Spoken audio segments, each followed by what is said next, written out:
एक किताब है, उसका नाम है विष्णु पुराण।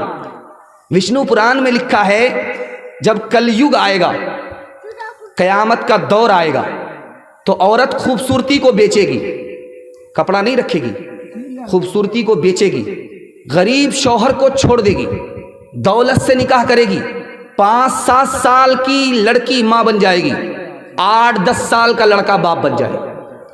महाभारत किताब है, उस किताब के अंदर लिखा हुआ है कि आदमी को अपनी जवान बेटी के साथ तन्हाई में नहीं बैठना चाहिए। जवान बेटी है, जवान बाप है, तो अकेले में ना बैठे, दूसरे आदमी को शामिल कर ले। बड़े बड़े लोग फिसल जाते हैं और शैतान बदकारी करा देता है। चौथे नमूने को बहुत ध्यान से सुनिएगा। राम जी की माँ का नाम था कौशल्या। कोई राजा उनसे बात करने के लिए आए तो नौकर को भेजा, खुद नहीं गई। तो पूछा कि भाई आपने नौकर को भेज दिया? कहा मैं औरत हूं, वो मेरे लिए अजनबी है, मैं उसके सामने नहीं जा सकती। कितना खूबसूरत हिंदुस्तान था, दिखाने के लिए जा रहा हूं। दूसरी मिसाल देखिए, एक औरत का नाम है महाभारत में द्रौपदी। उसने कहा कि आज से बढ़कर के मेरा बुरा दिन कभी नहीं हुआ था। कहा कि वो कैसे? कि आज तक मुझको शौहर के अलावा किसी ने नहीं देखा था, आज सारी दुनिया के लोग मुझे देख रहे हैं, मैं बेपर्दा हो गई, इससे बड़ा बुरा दिन मुझे कभी देखने को नहीं मिला था। कितना खूबसूरत हिंदुस्तान था। आखिरी नमूना आपकी खिदमत में लेकर के आ रहा हूं। सीता जी के साथ राम जी चले हैं वनवास को, तो लोगों ने कहना शुरू किया इस औरत को आज तक किसी ने नहीं देखा था, लेकिन सारे बाजार के लोग देख रहे हैं। तो राम जी को हाथ जोड़ना पड़ा कि मजबूरी है, गम का मौका है, इसलिए मेरी बीवी जो घर के अंदर रहा करती थी घर से बाहर है, मजबूरी है, मजबूरी माफ है, गम का मौका है। इस वक्त लोग बाहर निकल जाते हैं। अगर ऐसी मजबूरी नहीं होती, गम का मौका नहीं होता, कि ये औरत जो पर्दे में रहने वाली थी कभी पर्दे से बाहर नहीं होती। लक्ष्मण जी देवर हैं, सीता जी भाभी हैं।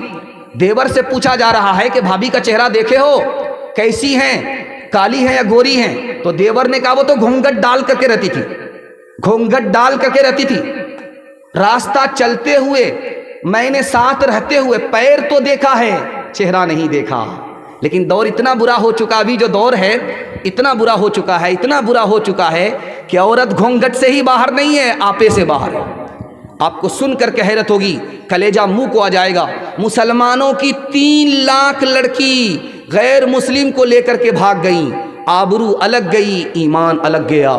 इसका जिम्मेदार फैशन है। अगर वो दीन और धर्म पर कायम रहती तो उसका ईमान भी बचता, उसकी आबरू भी बचती। इंशाअल्लाह अपने समाज की औरतों की आबरू को बचाएंगे।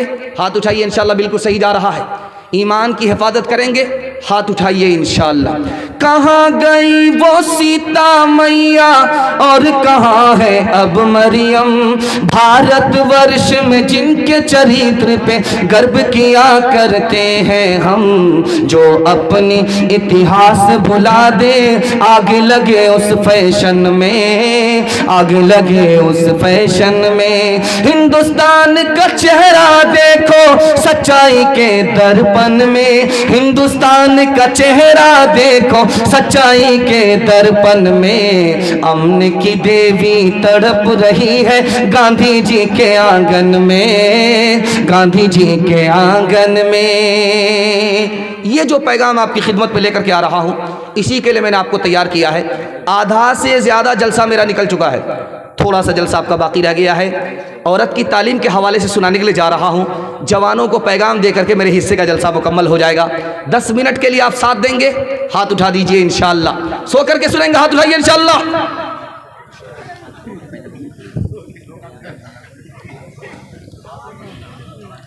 देखिए, मर्दों को पढ़ना लिखना जरूरी है, ये तो हमको समझ में आता है, लेकिन औरत को पढ़ना लिखना जरूरी क्यों है? जिस तरह मर्द मुसलमान होते हैं उसी तरह औरत भी मुसलमान होती है, इसलिए पढ़ना लिखना जरूरी है औरत के लिए भी। जिस तरह मर्द इंसान है उसी तरह औरत भी इंसान है। इंसानियत पर आने के लिए औरत को पढ़ना लिखना जरूरी है। एक खास बात बता रहा हूं, जरा ध्यान से सुनिएगा इसको। औरत का दीन मुकम्मल नहीं है, औरत की अकल मुकम्मल नहीं है। हदीस के मुताबिक उसका दीन मुकम्मल नहीं, उसकी अकल मुकम्मल नहीं। दीन कैसे मुकम्मल होगा? इल्म के साथ। दीन कैसे मुकम्मल होगा? इल्म के बगैर नहीं। अकल कैसे मुकम्मल होगी? इल्म के साथ। इसलिए औरत को मर्द से ज़्यादा इल्म हासिल करना ज़रूरी है। एक बात याद रखिए, हमारी दो तरह की बेटी होती है। एक बेटी वो होती है जिसको घर में ही रहना, घर से निकलना है, घर में रहना है, कहीं बाहर नहीं जाना है। इसको ज़्यादा पढ़ाने लिखाने की ज़रूरत नहीं है। कुरान पढ़ा दीजिए, उर्दू पढ़ा दीजिए, दीनियात पढ़ा दीजिए, काफ़ी है। लेकिन जिस लड़की को घर से बाहर निकलना है, तिजारत करनी है पर्दे के साथ, नौकरी करनी है पर्दे के साथ, उस लड़की को डिग्री दिलाना ज़रूरी है। एक ख़ास बात याद रखिए, मैं आलिम हूँ, मर्द हूँ, औरत को तालीम करूँगा, औरत को पढ़ने की ज़रूरत नहीं है, ये गलत है। एक मर्द आलिम सारी औरत के लिए काफ़ी नहीं है, क्योंकि चाहे आलिम हो, आलिम से भी औरत को पर्दा है। पर्दे में बहुत सारी बात औरत नहीं पूछ सकती। दूसरी बात, एक घर में सारे लोग आलिम होते नहीं हैं, इसलिए औरत का आलिमा होना ज़रूरी है। और कभी ऐसा होता है कि लड़का भी एक जगह पढ़ रहा है, लड़की भी एक जगह पढ़ रही है। ध्यान से इसको सुनिएगा, लड़का लड़की अगर एक जगह पढ़े, सर सैयद अहमद खान ने कहा, लड़की आवारा होगी, लड़की बदचलन होगी, एक जगह पढ़ने की वजह से। नमाज के बोलो ना काज छे, काज के बोलो अमर नमाज छे। नमाज के बोलो ना काज छे, काज के बोलो अमर नमाज छे। नमाज बिहीर परो परे, के जो बाप दिबे तुमी प्रभुर काछे।